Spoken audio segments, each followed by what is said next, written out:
Hello दोस्तों, स्वागत है आपका हमारे चैनल इंडियन अफेयर्स पर। दोस्तों, जैसा कि आप जानते होंगे कि मॉडर्न होती दुनिया के साथ साथ हमारे यूज करे जाने वाली चीजें भी मॉडर्न होती जा रही है। लोग पुरानी चीजें छोड़कर अब ऐसी चीजें अडेप्ट कर रहे हैं जो ज्यादा सस्टेनेबल और इन्वायरमेंट फ्रेंडली हो। इसी के चलते अब लोग धीरे धीरे इलेक्ट्रिकल व्हीकल्स पर स्विच हो रहे हैं। जैसे कि नाम से ही पता चलता है, इलेक्ट्रिक व्हीकल्स पूरी तरह से इलेक्ट्रिसिटी और लिथियम आयन बैटरी बेस्ड होते हैं, जिनसे इन्वायरमेंट को भी पेट्रोल व्हीकल्स के मुकाबले कम हार्म पहुंचता है। टाइम के साथ साथ ईवी की डिमांड भी बढ़ती जा रही है और इसी के चलते करेंटली इंडिया को अपनी लिथियम आयन बैटरीज की लगभग 70% डिमांड मेनली चाइना और हांगकांग से इंपोर्ट करवा के पूरी करनी पड़ती है।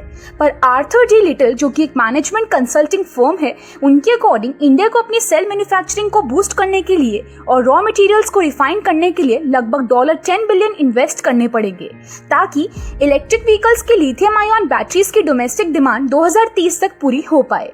आर्थर डी लिटिल की रिपोर्ट के अकॉर्डिंग इंडिया की लिथियम आयन बैटरी की डिमांड करेंटली 3 गीगावाट आवर्स है, पर इस डिमांड के 2026 तक 20 GWH और 2030 तक 70 GWH तक ग्रोथ होने की उम्मीद है।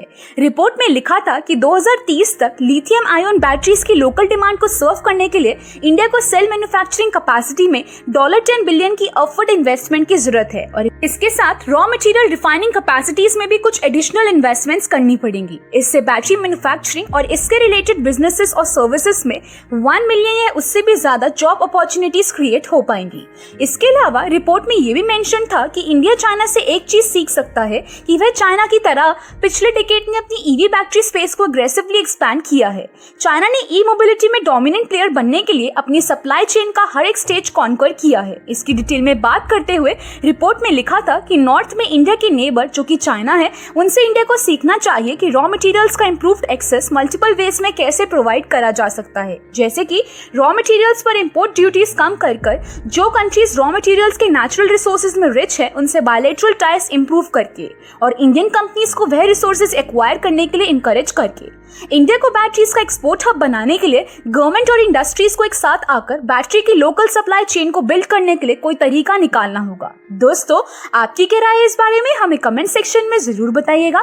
तब तक के लिए like, share, subscribe and click the notification bell, ताकि आपको हमारी वीडियोस की नोटिफिकेशन सबसे पहले मिले।